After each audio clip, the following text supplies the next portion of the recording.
আজকে আমি পালং শাকের চচ্চড়ি দেখাচ্ছি। আমি এখানে নিয়ে নিয়েছি পালং শাক, দুটো মাছের মাথা দিয়ে আমি চচ্চড়িটা করছি আজকে। পালং শাক ধুয়ে এইভাবে কুচিয়ে নিয়েছি, ভালো করে ধুয়ে কুচিয়ে পরিষ্কার করে রেখেছি। মাছের মাথা, বেগুন নিয়েছি, সবজির মধ্যে কুমড়ো, আলু আর শিম নিয়েছি। আপনারা চাইলে মূলো, বিনস, গাজরও অ্যাড করতে পারেন। চলুন দেখে নিই কীভাবে আমরা রান্নাটা করছি। কড়াইতে সামান্য সর্ষের তেল নিয়ে তাতে আমরা ফোড়নের জন্য দিয়ে দিচ্ছি। 5 ফোড়ন দিচ্ছি আমরা এখানে।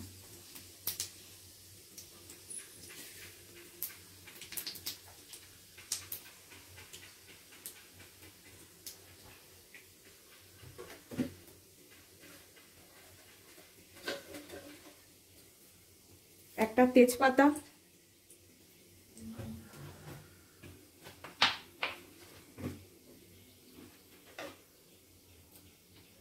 ও একটা শুকনো লঙ্কা দিয়ে দিচ্ছি। এরপর আমরা সবজিগুলোকে এক এক করে দিয়ে দেব। আমরা এখানে কটা বড়ি ভেজে নিচ্ছি।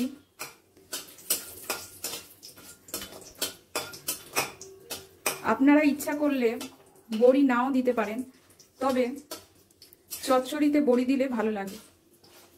আমি অল্প কটা বড়ি দিচ্ছি।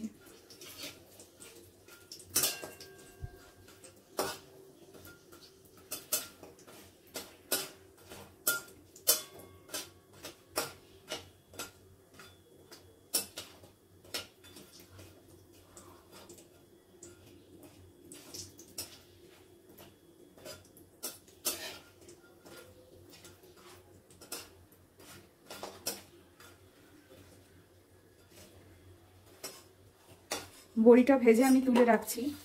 মাছের মাথাগুলো আমি আগে থেকে ভেজে রেখেছিলাম।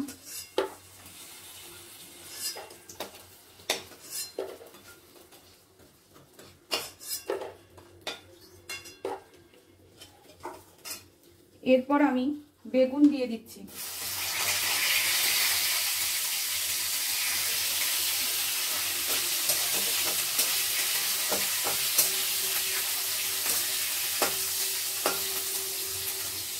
বেগুন আর শিমটা আগে দেবেন,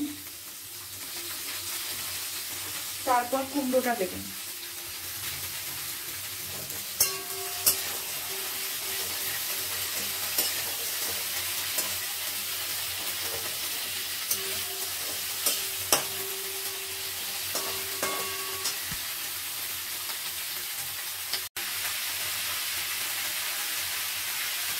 এরপর আমি কুমড়ো আর আলুগুলোও দিয়ে দিলাম।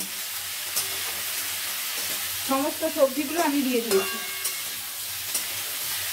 সবজিটা দিয়ে একটু ভেজে নিতে হবে, চিমে করে ভেজে নেবেন, যাতে আমাদের সবজিগুলো সেদ্ধ হয়। একটু চিমে করে দেবেন ফ্লেমটা গ্যাসের, যাতে সবজিগুলো একটু সেদ্ধ হয়।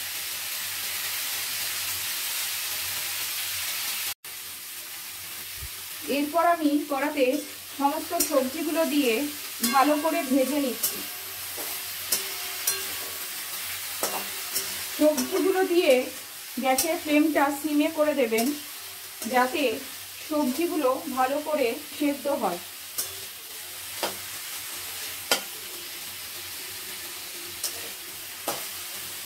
আমি সমস্ত সবজি এখানে দিয়ে দিয়েছি। কুমড়ো, আলু, শিম, বেগুন। আপনারা চাইলে আরো সবজি দিতে পারেন, মূলো দিতে পারেন, বিনস দিতে পারেন, গাজর দিতে পারেন।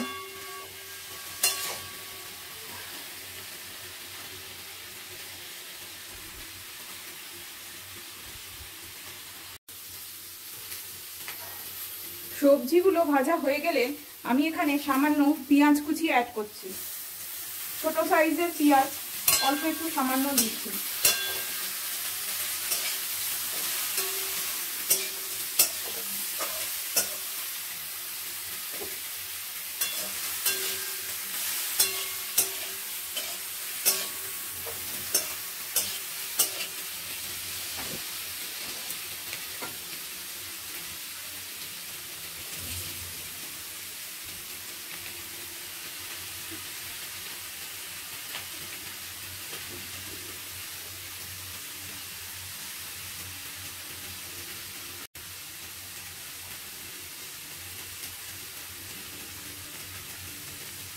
সামান্য একটু নুন দিয়ে দিলাম।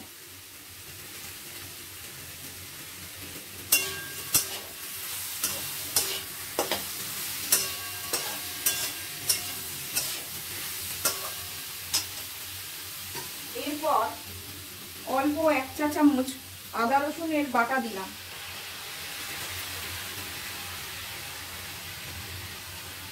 এক ইঞ্চির মতো আদা, 4-5 কোয়া রসুন বাটা দিলাম।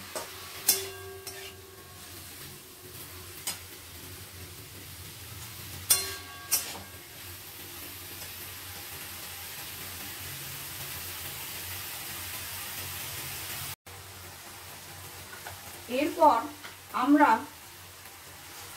1 চা চামচ হলুদ গুঁড়ো, 1 চা চামচ জিরে গুঁড়ো, 1 চা চামচ ধনে গুঁড়ো, সামান্য একটু লঙ্কার গুঁড়ো দিলাম। খুব বেশি দেবেন না, সামান্য একটু লঙ্কার গুঁড়ো দিলাম, কেন চচ্চড়িতে খুব বেশি ঝাল হয় না।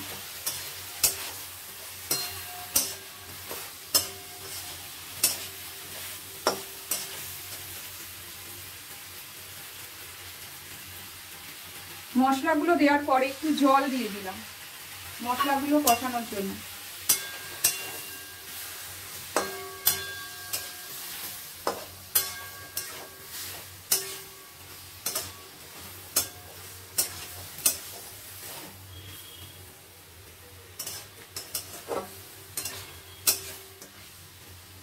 মশলা কষানো হয়ে গেলে আমরা শাকটা দিয়ে দিচ্ছি।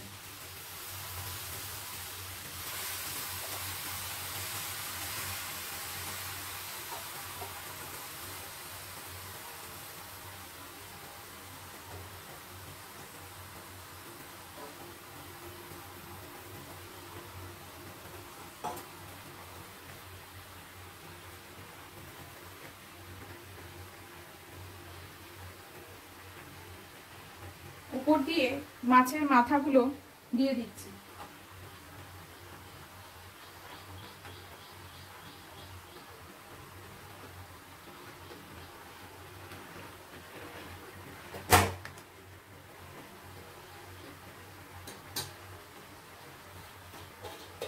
এবার এটা একটু ঢাকা দিয়ে দেবেন 10-15 মিনিটের জন্য।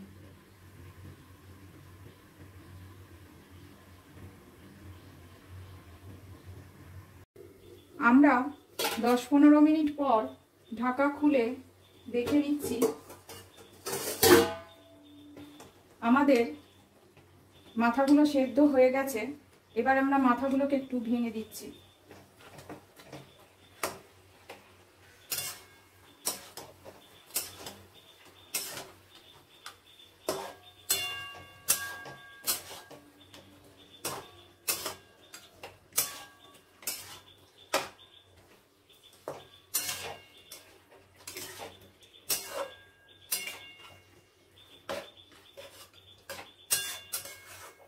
আমাদের আরেকটু হতে দিতে হবে, একদম মাখা মাখা হবে তরকারিটা।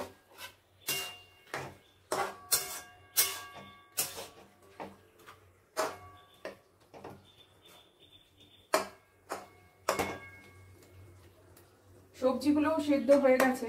সবজিগুলোকে একটু ঘেটে দিচ্ছি, কারণ চচ্চড়িতে একটু ঘাটা ঘাটা হলে খেতে ভালো লাগে।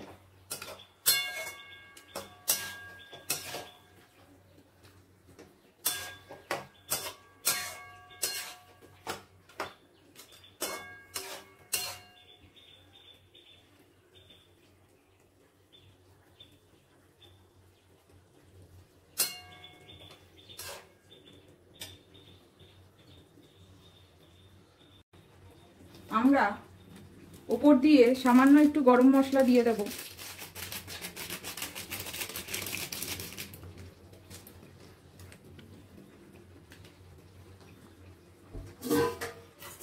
ভেজে রাখা বড়িগুলোকে একটু ভেঙে দিয়ে দিচ্ছি।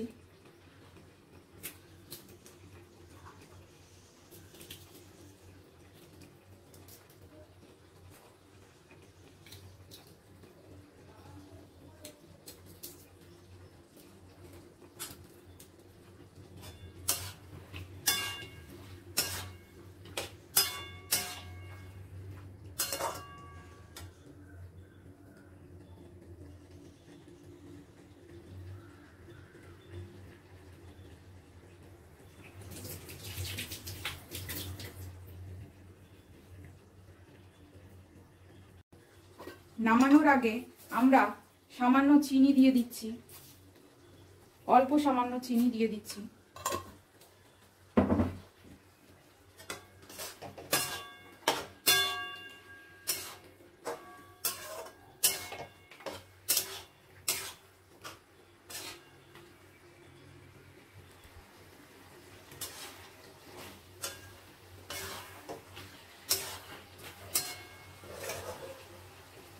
আমাদের চচ্চড়িটা হয়ে গেছে।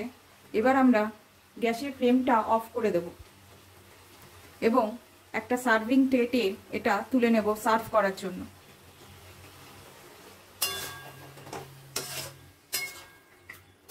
গ্যাসের ফ্লেমটা অফ করে দিলাম, এবার আমরা তুলে নিচ্ছি।